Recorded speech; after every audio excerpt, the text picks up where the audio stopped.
वृक्ष हों भले खड़े, हों घने हों बड़े, एक पत्र छाव भी मांग मत मांग मत। अग्निपथ अग्निपथ अग्निपथ। हरबंस राय बच्चन जी की एक कविता अग्निपथ जो आज रक्षा मंत्रालय ने सार्थक कर दी है।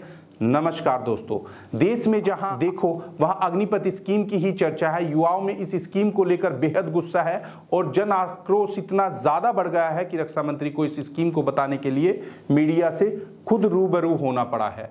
हर सिक्के के दो पहलू होते हैं, सही और गलत। ठीक वैसे ही इस स्कीम के भी दो पहलू हैं, एक सही एक गलत। आइए जानते कि आखिरकार ये स्कीम है क्या। अपनी मातृभूमि पर जान लुटाने वाले युवाओं की इस देश में कमी नहीं है। इस बात को सही साबित करने के लिए रक्षा मंत्रालय ने एक स्कीम लागू की है जिसका नाम है अग्निपथ। अभी हाल ही में रक्षा मंत्री श्री राजनाथ सिंह जी ने इस योजना की घोषणा की जिसका नाम है अग्निपथ योजना। इस योजना के तहत भारतीय सेना के तीनों विंग, वायुसेना, थल सेना और नेवी में 10वीं पास युवाओं की भर्ती करके उन्हें प्रशिक्षित किया जाए और उन्हें इस काबिल बनाया जाए कि वो जरूरत पड़ने पर सेना के काम आ सके। इस योजना का मकसद भारतीय सेना को सिर्फ मजबूत बनाना ही नहीं बल्कि उसे तकनीकी तौर पर और सशक्त करना है। भारत की पहचान हमेशा से उसके किसान और जवान रहे हैं। तभी भारत के पूर्व प्रधानमंत्री श्री लाल बहादुर शास्त्री जी ने नारा लगाया था, जय जवान जय किसान। भारतीय सेना के सैनिक अपने दुश्मनों से 1 महीने तक भूखा रहकर भी लड़ सकते हैं।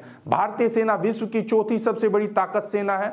एक्टिव सेना के तौर पर भारतीय सेना दूसरे नंबर पर आती है, जबकि 6 करोड़ के रक्षा बजट के साथ इसका स्थान दुनिया के तीसरे नंबर पर आता है। रक्षा मंत्री राजनाथ सिंह जी ने यह भी बताया कि इस ट्रेनिंग में जो युवा प्रशिक्षण लेंगे उन्हें अग्निवीर कहा जाएगा। अग्निपथ योजना के तहत देश के युवाओं को न सिर्फ रोजगार देना है बल्कि उन्हें नई तकनीकी जानकारी देकर इस काबिल बनाना है कि वो रिटायरमेंट के बाद अपने पैरों पर खड़े हो सके। अग्निपथ स्कीम एक short term youth recruitment scheme है। इनकी रेंज पर्सनल बिलो ऑफिसर यानी पीबीआरओ के तौर पर की जाएगी। एक साल में 46,000 सैनिकों की भर्ती होगी। इस बीच आम सैनिकों की भर्ती नहीं होगी। अग्निवीर देश की आर्मी के वो सैनिक होंगे जो अलग कैटेगरी के होंगे। लगातार पिछले 2 सालों से कोरोना के चलते कोई भर्ती नहीं हो पाई।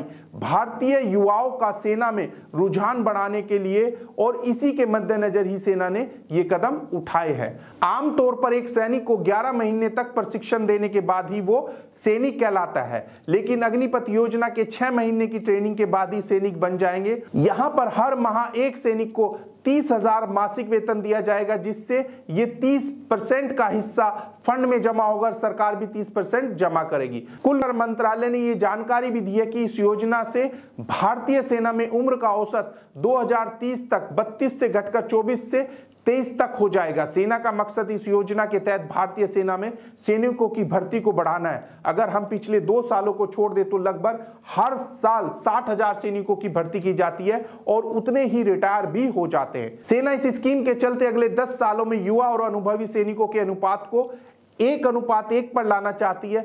हमारी सेना में अगले 10 सालों में आधे अग्निवीर होंगे, जिससे हमारी सेना और ज्यादा अनुभवी होगी। रक्षा बजट को देखते हुए अगर सेना की बात को माने तो 6 लाख करोड़ का सेना बजट है, जिसमें 1 लाख करोड़ एक पेंशन में खर्च हो जाता है और तकरीबन इतने ही सैलरी में खर्च होंगे और बची हुई रकम से सेना की बाकी की जरूरतें पूरी होंगी, जैसा कि तकनीकी अभ्यास और आधुनिक हथियार। देश में जगह जगह विरोध प्रदर्शन किए जा रहे हैं। युवाओं का मानना है कि इससे बेरोजगारी बढ़ेगी क्योंकि 4 साल का कार्यकाल होगा और उसके बाद केवल 25% ही युवा चुने जाएंगे, बाकी 75% को सेवानिवृत्त हो जाएगा। ग्रामीण क्षेत्रों में युवा आज भी रोजगार और देश की सेवा के लिए सेना में जाते हैं। उनका यह मानना है कि सरकार का यह धन बचाने के लिए फॉर्मूला लाया गया है। सरकार ट्रेनिंग के दौरान तो काफी पैसा खर्च करने को तैयार है, लेकिन पेंशन और मेडिकल फैसिलिटी देने के लिए तैयार नहीं है।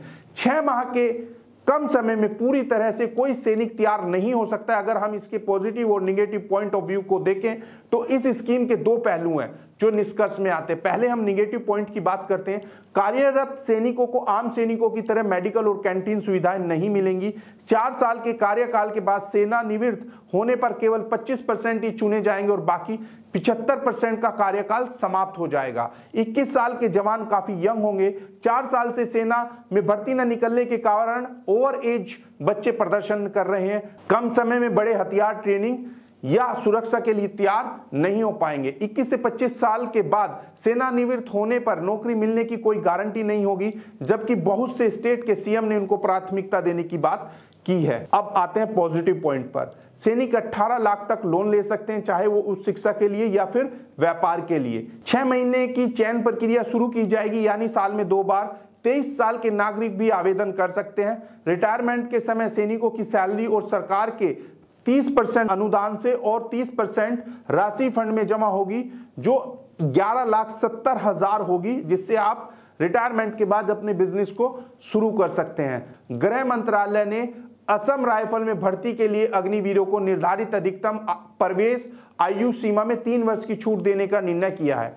कुल मिलाकर इस योजना का समाधान सरकार की नजरों से काफी उपयोगी है, लेकिन विशेषज्ञों का मानना है कि इस योजना को पहले किसी टेक्निकल डिपार्टमेंट में लाकर देखते हैं, इसे सेना के समानांतर ही रखा जाए और 4 साल बाद इसकी कामयाबी की समीक्षा की जाए। धन्यवाद।